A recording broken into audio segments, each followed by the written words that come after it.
V3 news ప్రేక్షకులకు నమస్కారం. దీపం జ్యోతి పరబ్రహ్మ, దీపం సర్వతోమోపహం, దీపేన సాధ్యతే సర్వం, సంధ్యా దీపే నమోస్తుతే. ప్రతి ఒక్కరి జీవితాల్లో వెలుగులు నిండాలని సూచించేదే దీపావళి పండుగ. జీవితంలోని చీకట్లను పారద్రోలి వెలుగులు నింపేదే దీపావళి. దీపావళి అంటేనే సరదాలు, సంబరాలు, దీపాల వెలుగులు, బాణాసంచాల జిలుగులు, కుటుంబం అంతా కలిసి జరుపుకునే వేడుక దీపావళి.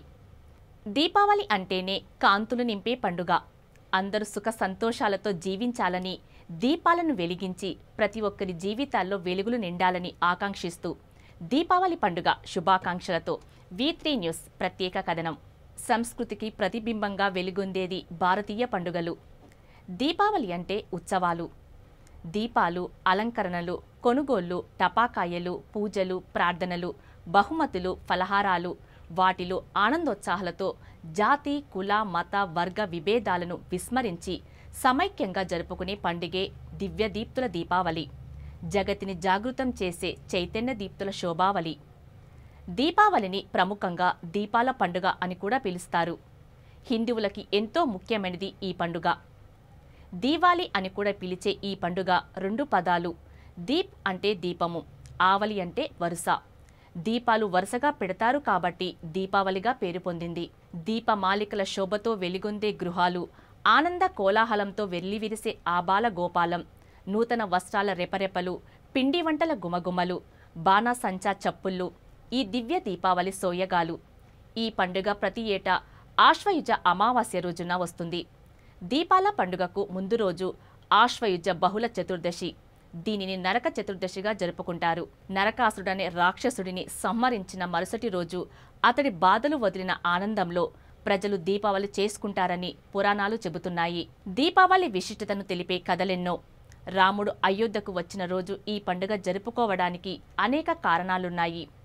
హిందూ ఇతిహాసం, రామాయణంలోని ఒక కథ దీపావళి పండుగకు సంబంధించి ప్రాచుర్యంలో ఉంది. 14 ఏళ్ల తర్వాత రాముడు వనవాసం ముగించుకొని రావణుడిని ఓడించి అయోధ్యకి తిరిగి వచ్చినప్పుడు అయోధ్య వాసులు దీపాలు వెలిగించి స్వాగతం పలికారు. అయోధ్య దేదీప్యమానంగా వెలిగిపోతుంది. శ్రీరామచంద్రుడు అయోధ్యకి తిరిగి రావటం శ్రేయస్సు, ఆనందాన్ని సూచిస్తుందని, అందుకే ఆ రోజును దీపావళిగా అయోధ్య వాసులు జరుపుకోగా అప్పటి నుండి ఈ పండుగ జరుపుకోవడం ఆనవాయితీగా మారింది అని ఓ పురాణ కథ ప్రాచుర్యంలో ఉంది.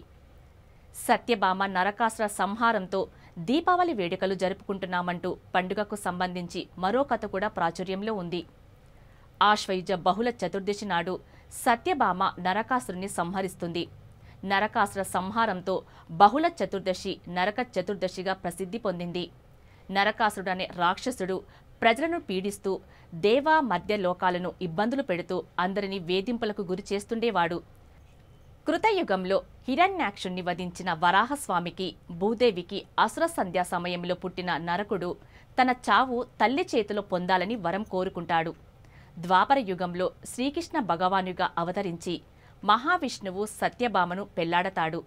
భూదేవి అంశ అయిన సత్యభామ శ్రీకృష్ణుడితో కలిసి నరకాసురుని అకృత్యాలను అరికట్టడానికి యుద్ధానికి వెళుతుంది. ఈ యుద్ధంలో సత్యభామ నరకాసురుని హతమారుస్తుంది. నరకాసురుని సత్యభామ సంహరించినందుకు, నరకాసుడి నుండి విముక్తి లభించినందుకు అందరూ సంబరాలు జరుపుకుంటారు. దీపాలు వెలిగించి దీపావళి వేడుకను చేసుకుంటారు. శ్రీ మహావిష్ణువు చెంతనే ఉండే మహాలక్ష్మీదేవిని ఇంద్రుడు ఇలా ప్రశ్నించాడు. తల్లి, నీవు కేవలం శ్రీహరి వద్దనే ఉండడం న్యాయమా?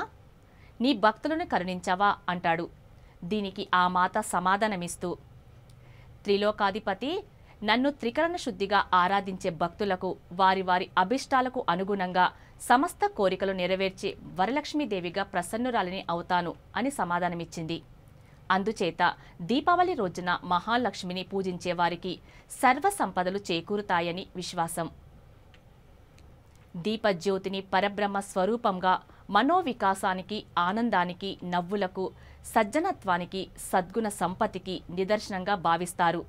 మహిళా మనులంతా ఆశ్వయుజ బహుళ చతుర్దశి నుండి కార్తీక మాసమంతా సంధ్యా సమయంలో మట్టి ప్రమిదల్లో దీపాలను వెలిగిస్తారు.